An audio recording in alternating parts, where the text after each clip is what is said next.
ગરબાડા તાલુકાના ભીલવા ગામે તસ્કરો ત્રાટક્યા હતા. તસ્કરોએ એક જ રાતમાં 5 મકાનોને નિશાન બનાવતા ગામમાં ચર્ચા મચી જવા પામી હતી.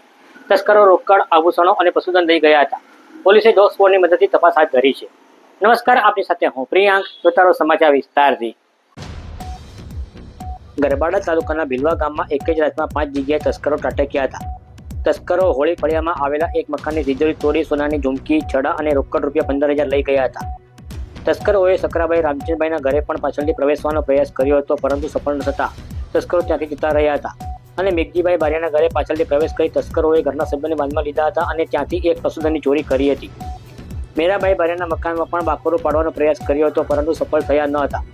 જ્યારે પ્રદીપભાઈ બારિયાના બંધ મકાનની બહારની ગ્રીલ તોડી તસ્કરો અંદર ઘૂસ્યા હતા અને ઘરનો સામાન વેરવિખેર કરી દીધો હતો.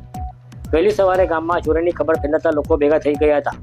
આ ચોરીની ઘટનાની જાણ થતાં ગરબાડા પોલીસ પણ ઘટના સ્થળે પહોંચી તપાસ હાથ ધરી હતી અને તસ્કરોનું પગેરું મેળવવા ડોગ સ્ક્વોડની મદદ લેવાઈ હતી.